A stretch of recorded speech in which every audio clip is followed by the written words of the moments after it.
Tēnā koutou katoa, ko Annie tōku ingo, and I work for Education Perfect as an ex-teacher of 20 years, and this is my co-worker, Ryan. How are we doing, Annie? I'm Ryan. I was a teacher for around 6 years. I've been at EP since 2020, and there's a lot that I've learned in that time that we're hopefully going to share with you in this advanced session. Annie and I have done a number of other sessions prior to this. In our beginner session, we went through looking at how you can browse through the content. So if you were just getting started with EP for Humanities, that would be an ideal starting point. Annie, do you want to recap a little bit of what we looked at in our last session? In our last session, a more intermediate style session, we had a lot of fun looking at the ways that EP has interactive tools to get your students really engaged. Fantastic. Yeah, take a look at that one if you want to see them. And in this, what we're labeling as the advanced session is going to be looking at creating assessments inside of the platform. Now, it's important for us to clarify, even though we've labeled these beginner, intermediate, and advanced, it is more to do with the amount of time you've spent with EP. The challenge of doing any of these things is pretty comparable. It's very easy. It's very straightforward once you've been shown, and that's why we're here to show you today. But everything here you can give a go. You're absolutely capable of. You're a teacher. You're a superstar. So let's roll into it with that one. Okay, so I'm going to go over and start sharing our screen. And we're here inside of the platform. Now, this version, if you haven't seen our other sessions, the version of the platform we're in is a test school. No students are real inside of this school. They might be real names once upon a time, but they're not actually connected to this. So this is just more a space where we can show you what's possible without impacting any students. Consequently, there's a large amount of classes inside of this school, some of them with a little bit of silly names. But to get us started, we're going to come inside. We're going to create an assessment inside of our geography folder. And we touched on this a little bit in our first session, but we spent most of our time in the Discover tab. We're here inside the library. Annie, do you have any fond memories of our library? No, not really. It's quite the poor cousin now that we've got Discover and how easy Discover is to navigate. But it is the place to go if we want to create something. Absolutely. Absolutely. So Annie hit the nail on the head there.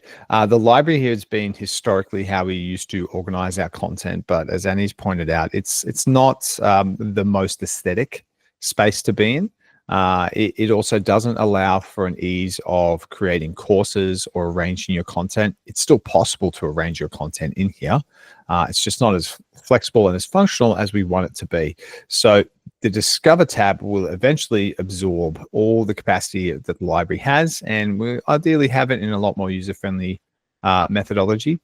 That said, again, as we touched on at the start of the session, once you know how to do this, it is fairly straightforward. It just doesn't look as nice as we'd like it to. But we've got a couple of folders here. We've got our My Content folder and the My Schools content. When we're starting an assessment, we want to start in the My Content space because this is only visible to me as a user. Once we have it in a state where we want others to be able to see it, browse it, use it, we can put it in the My School space. That will mean that anyone who's inside this school will be able to jump in and take a look. So if I come inside this folder here, the all year assessment, which is inside of my content space, no one else can see these but me. I mean, you can see them because I'm sharing my screen, but yeah, it's just me at this point in time. So I'm going to jump into this and we'll look at setting up one of these ourselves, but this is just to provide a bit of an example of how these come together on our side of the fence. So our assessments can collect together questions that exist inside the platform, or you can create your own questions, or you can modify the questions that we have here in the space. There's a lot that you can do with these, but they tend to take that format of a typical exam style of assessments. That's really probably what we're looking at here. And that's largely where they excel. Would you say that's the case too, Annie? Oh yeah, absolutely. You're right there. It's just so easy to use and create in here. It's slides based. Everybody's created a Google Slides. It's very easy to follow. Spot on. And the thing that I do like about creating assessments in this format, there's really two key areas. We're going to be creating an assessment anyway. If we are going to be creating an exam, we might be doing it on paper. we're going to have to put in time to create that. And I always found that I massively underestimated how long it would take me to format things when I was putting it together as a paper exam, jumping into Word, unless we're word processing geniuses, which unfortunately I am not. It can be a bit cumbersome. So that would take a lot of time. And consequently as well, if we were trying to collaborate between people, could be problematic. Trying to bring in what they've done, take more time. By creating inside of this platform here, it often is a lot faster than creating it inside of Word. It is then also a lot more persistent and easy to use year on year. So whilst you invest a bit of time up front, you reap the rewards of that investment as you go forward. So the way that our assessments can be organized is we can break them down into sections, and these sections will determine how the lessons interact or how the students interact with these series of questions. And we can put folders inside of these spaces. And by putting folders in places, we can do certain things. If I come in and edit this one, which I can do from the top right, if we have these folders in place, we can also then adjust. I'm going to make a copy of this one. Save that. And that's the one we will actually edit. When we have the folders in place, we can adjust how many questions we can ask from these folders. So whilst we might put together a very linear example in, say, Word, if we're constructing a paper-based exam, in this case, we can pull in a broader range of questions and then start to pare those down. So in this instance here, I've got 23 questions in the area and grid references space, and I might only ask the system to give me 5. And I can randomize that question order as well, so that each time a student's jumping in to complete this, they get a different set of questions. Now, the key thing that works with that is what we call our analysis tags. This isn't actually correctly tagged, so I'm just going to add that tag to this area, to this section. But the analysis tags will help us as we get to the other end of our assessment to track what students have answered and how they've performed in that area. Any analysis tags, do you want to give me your spin on them? Because I have a certain way of thinking about them, but I tend to find that you're a little bit better at articulating these things. I wouldn't say that, but I do love the analysis tags, especially if I want particular output at the end. So I will label this with perhaps a curriculum level or a process idea that I want to keep an eye on. And there might be 3 or 4 slides in the questions that have a particular item I'm looking at. So I'll tag them all the same, because at the end, every tag that we have becomes a column heading for the data that we use later on. So you can, this, like you have done here, go to the top folder, and every question in that folder will be tagged with the tags that you put in the top folder, but you can also go into individual questions and give them a particular tag. And obviously add the tag that relates to a lesson if we want to have some recommendations. Absolutely. So if we click into this tag that we've got here in place, this actually is already connected through to a lesson inside of our library. But this functionality also extends for if you're looking at an intermediate session, if you'd created your own content and that happened to link to questions inside of an exam, then you could always pass students back to that activity. So we can use this to start to differentiate the work that's assigned through to students, or at the very least, make it a lot easier for you to look at the performance or the results from an assessment and then determine the next steps for a student and manually assign that lesson. So it can expedite that. It becomes really, really powerful, particularly if you're creating your own content, putting that in the system, and you're linking it through to something very specific to what you're teaching in your school. It becomes a great tool set to start to use. Shall we put together one of these or a couple of examples ourselves? Yes, Annie? Let's do that. Okay, so I'm going to come out of this exam. I'll let you do that because you have the control there. But it's really interesting to note in New Zealand in particular that many of the exams that are sent out by the subject associations are also put on Education Perfect and shared via the teacher link. That's fantastic. We wish we had that here. We at Education Perfect would love to host a lot more exams. The challenge often is around copyright. And so anything that we do have in here is often being created by Education Perfect, at least in the Australian region. Or if it hasn't been created by us, we have received a copyright approval to publish it up there. But if we're looking at things like our end of year exams for Year 12 students, those would be resources we'd love to host, but at present, there's a lot of copyright associated with those. They prevent us. But Just saying, if you wanted to go and look at some examples and you needed to pull in some real world exams, you could probably find copies and run them inside your school. Just saying.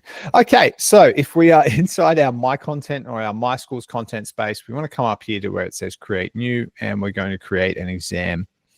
Now, one thing to keep in mind when creating an exam, at the moment with the system, we can import questions from a smart lesson into an exam, and we can import questions from another exam into an exam. We unfortunately can't take questions from an exam and put them in a smart lesson. So if you think this is something that you would like to use at a later date in a learning capacity in our smart lessons, then create them as a smart lesson, import them into the exam, because that is a nice, easy process. So let's start off with importing, and we'll import something from an exam and we'll import something from a smart lesson. Adding existing questions is the lovely blue button we want to look for. When we click on that, we get our library view here, and we can start to see the folder that we're in. Now, of course, we can only import from the subject area that we were in. We were in geography, and the school that we're in is mapped to what we call our Australian curriculum, as well as the New South Wales curriculum, which is why we see these folder names. So if you're in New Zealand, or if you're in an area where you're unfamiliar with the term stage 4, stage 5, that's the only reason we're seeing those here. The other thing you'll notice is that we can also import from content in the My Content space or My Schools content. So anything you've customized to date will be there. If, for example, you had created your own lesson, I'm going to grab, actually, let's go climate graphs. Let's imagine for a moment that I had created this question myself. I can come in and I can import these 3 questions. I can import a whole section if I like, and if I wanted to import this, I could also import that whole section and click on that box. When I do that, it's just hidden behind the element there was our OK button, and we've now imported all of those questions into the system. Now, the other upside of importing those questions in is they come automatically tagged with where they've come from, and if I was to click on that tag, you'll see it's connecting back to the lesson I've pulled that from. So if you do want to take advantage of that recommendation threshold, you can. And is there anything I missed there with importing from a smart lesson? No, you've done a great job. I just sent you a little clap sticker. Click, click, click, click. Thanks, Annie. Appreciate that. Now, we can also import from exams, as I mentioned. When I come in, I'm going to grab from the exam we were looking at before. We could import that whole section, in which case it will come in with the folders as well. Or if it's just a couple of questions that I want to import, I can come in and import those as well. Now, it doesn't have to be questions. We can also import information sections. So if you have a preamble you need to put at the start of any exam, if you're using this for formal assessment purposes, you can always put that in as well. It becomes very easy to set up a new exam, import that in, and you're away. So you've got all that essential information. Oh, did I click? I did. There it is. Okay. So now we've got the questions imported in. And as soon as anything is here inside of our smart lesson, inside of our assessment, we can edit that. So you can see up here, I've got the edit question option. I can come in, I can make meaningful changes if I like to this.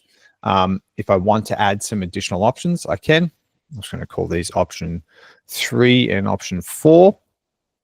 Even though I've called them option 3 and option 4, it is important to not create a numerical or alphabetical distinction with these questions, because often we're going to want them random. And that random element increases the longevity of the activity that you're using and helps things along. In fact, I have a sneaky trick that I can show you around this.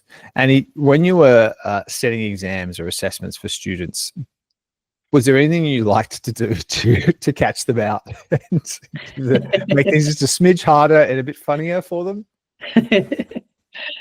Yes, I definitely liked to randomize the question order, and if at all possible, put in some numbers that are dynamic variables and change for each student. Perfect. How about you? Yeah, the thing I like doing is, this is a sneaky thing. I like showing teachers this one. We can actually add more options than we want to display. And so when we randomize the question, it's going to throw up 3 incorrect and 1 correct answers. And if we happen to have a question there where there's multiple different correct answers we could put in there, Instead of having it as a select all correct answers, we can have it as a multi-choice. So by that, I mean, I can throw in another 8 options. Now, for argument's sake, I'm just going to number these just so we can move through the example quickly. And in this case, I might say that these are correct answers as well. And when I come up to settings, we can say we want number of correct answers and our number of displayed options 4. So the students are still only going to see 4 options. But if I preview this question, you'll notice that we're always getting 1 correct answer. We're getting an incorrect answer or 3 incorrect answers as well. Makes it extra hard for students to try and just rote learn or memorize what that answer is. We have a number of elements in place in the system to help prevent them being able to copy or look at each other's answers as well. Just adds that extra level of challenge. The other place where this can be really, really helpful is particularly in the space of geography, but we can use this across history as well, is if you're looking at something like this, our climate change graph. This is our climate graph. This is a perfect example. We can add in just the rest of the months of the year. So we could put those all in as options. And then if we happen to use this question again, and we want to ask, for instance, which one of these is one of the lowest months of rainfall? And so we could select August, September, October. It's going to be really hard for students to try and eyeball which one of those is the actual lowest. So we could put each of those as a correct answer and leave the rest of these as incorrect answers.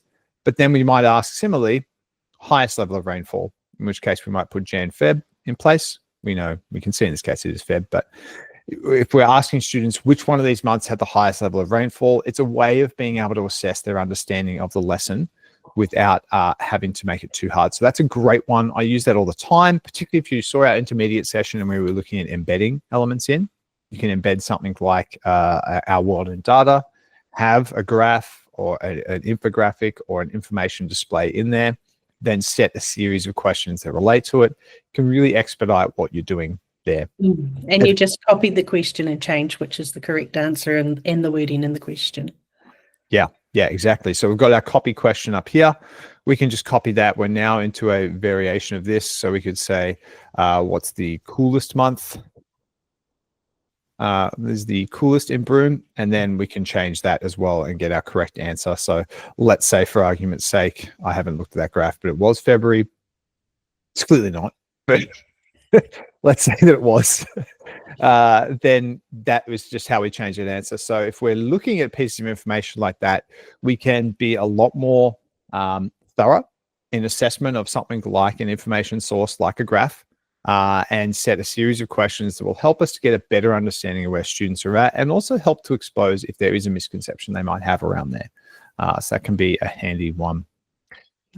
Is there anything else around closed questions? Students, because they as they think about it more, then they realize they were looking at it wrong, and they can jump back and get the right answer, and it helps them to think, really, to get a better score in the exams. Spot on. They have to think about it in a different way. They can come back to their question and change it. That's, I guess, another advantage as well, is when they're completing questions like this, you're not getting a marked or a result handed in by students where 3 of the 4 answers have been crossed out, scribbled out, and you're sometimes looking at going, what was their actual answer? You get to see what their final response actually is. So it does come through a little bit neater.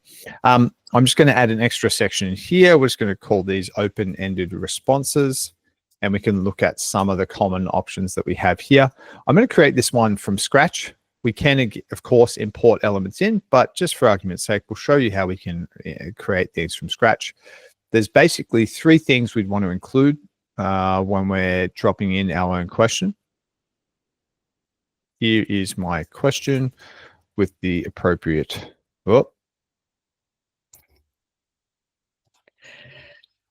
could never type that right. And this will be my question, will be describe EP. A very broad question, but there we go. So writing the question in, just a text box. So if you have it as a PDF file, if you already have this as a paper exam, copy and paste it in. If you have it on paper,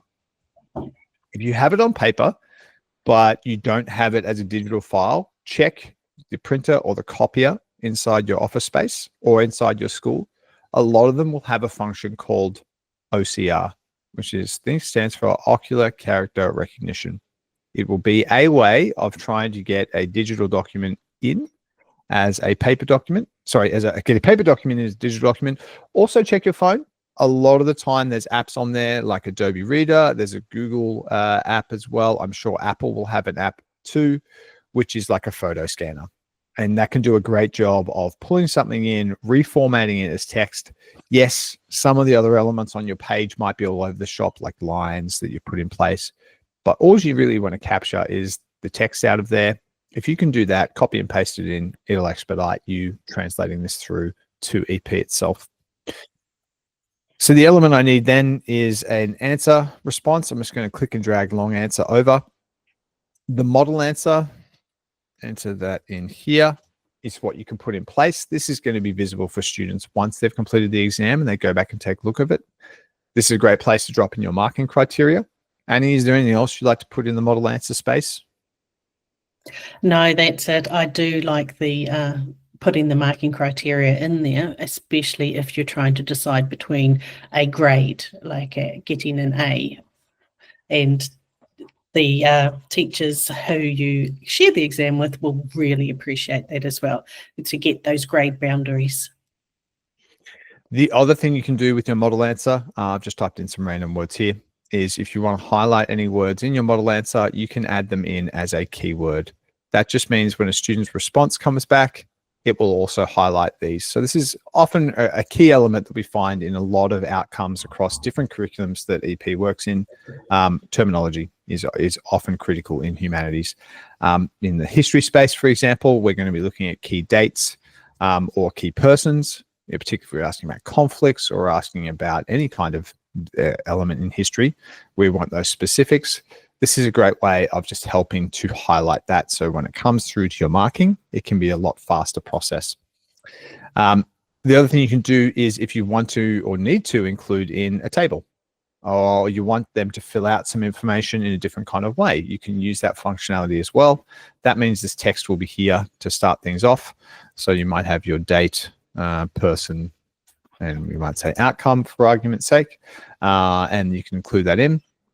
And most important of all, we have some different ways of signposting to students what the actual requirement is. So we, of course, don't have lines here.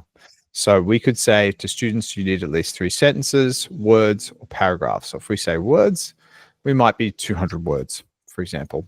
And this helps to give students an indication of how much they'll need to write, and we'll also give them a warning if they haven't completed that to a great enough degree and flag that for them. It'll be a little check mark above their question. And it helps if they have a maximum as well, and we can take off the warned students if it's not long enough.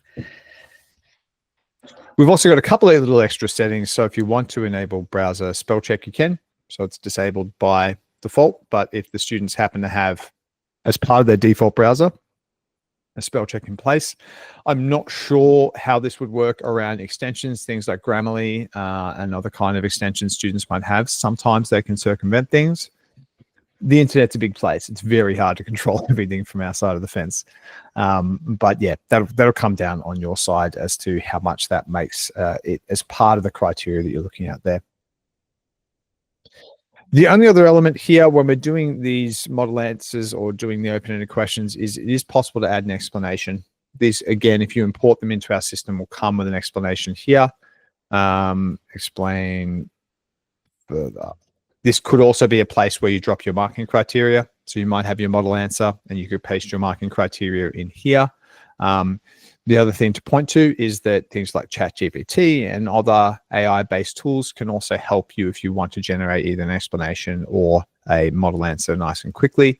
We appreciate that not every time during the day are you going to be able to come up with what's going to be a great model answer you want to point students towards. So that can be another source. And I think that covers it off. Is there anything I'm missing there, Annie? I know it's just a starter. Preview the question? Yeah, why not? Why not? We'll preview what this looks like. We'll call this example exam. That is definitely not finished. Very good name. That might be a time as well when you're giving this a name. You might be, say, exam in progress, and then a date in there as well. That can be a handy point. When you look at it inside of the library, it will also come with a date that's there, but that can be an option as well. So if I take a look at this one and preview this, I'm going to view this one as a student. This will give you a bit of a sense of what that student experience is going to be like for them completing this exam. So we'll start the exam. It will kick in. This would be how it loads through. Now, as you can see, the way that we had our exam set up, we don't have names for the questions on our side. On the student side, it's just appearing as question 1, 2, 3. And so if we have randomized that, that can come through. When students enter their answer, unlike with our lessons, there isn't actually an indication to tell them if they're correct or incorrect straight away. Instead, it is just moving them forward. If they find a question that isn't correct or they don't know, they can always flag that for later.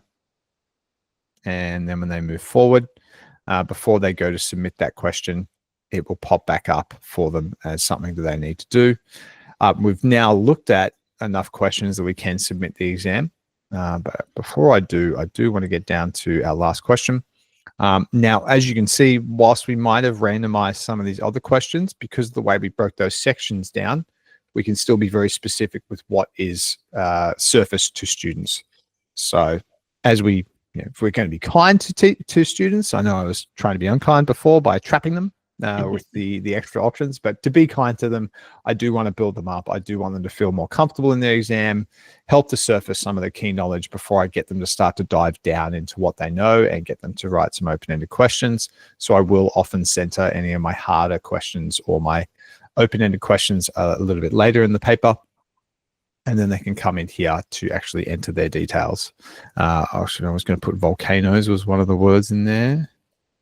Actually, no, we're not going to be able to see the correct answer anyway. So we're going to submit the assessment because I've got those flags there. As a student, I just have to identify, cool, I'm going to submit this ahead of time. I wonder what happens if I go through this way. Will it actually load? No, I don't think so. It will. Fantastic. I'll come through and mark this assessment. Hopefully we'll be able to see. From a teacher point of view, this, by the way. Yeah. So the system's now spat me back out to the teacher view because I was pretending to be a student. It's now just allowing me to go back over and see. As we got an example here, we've got our highlighted keyword, which is one of the ones that was inside of our model answer itself. You don't have to necessarily put the words in the model answer. It is a good idea to do that, but you can add the keywords without them being in there. I just highlighted them because that was a little easier to do, and generally it's a lot faster. But yeah, this will be the kind of interface you'll get coming through to actually mark your assessment. And of course, if we come through to the assessments tab, if you do want to see what assessments will come and look like in terms of the results, come to our sample reports. We've got a geography skills assessment as a great example. You can come and start to see the breakdown. In particular, you can see those analysis tags in action. So here, this will give us a nice, easy way of focusing in on where we need our students to focus. We can also assign some extra work for students who struggle in these areas. And conversely, if we've got everyone who's generally doing quite well, but 1 or 2 students who are not doing as well in an area, we can assign them that activity so they get their focus to help develop at their point of challenge, particularly if we're not going to focus as a class on something that's there. And is there anything we've missed there with assessments? I mean, obviously there's a long way we could go because they're going to be customized and open-ended, but in terms of tips that we want to leave our users with? Oh, have a play with them. Get the students used to doing assessments as part of everyday life. Take the sting out of the tail of an assessment. Just jump in. We've got plenty there already. And if you want to create or edit your own, then there's a lot you can do. Yeah, that's excellent advice. I think that's probably where I like the assessment capacity inside EP the most, is it gives you the ability to quickly provide students with an opportunity to practice in that environment, become comfortable, see that all we're trying to do with our assessments is measure where they're at so we can help them move forward. It takes a lot of that performance anxiety out of it for the students and can help set them up for success. I think that's all from us for this series of webinars for now. Thank you so much. If you've been with us for the whole 3 webinar series, appreciate your time taking to view this. Of course, reach out to ourselves here at EP, our support team. One of the easiest ways to get in touch, support@educationperfect.com. It's a nice, easy one to remember. Alternatively, inside the platform, if you head down to the support button, click on that, book a call. It might be Annie or I you end up talking to, and we'd love to help you out. Ka kite anō. Thanks, everyone. All the best.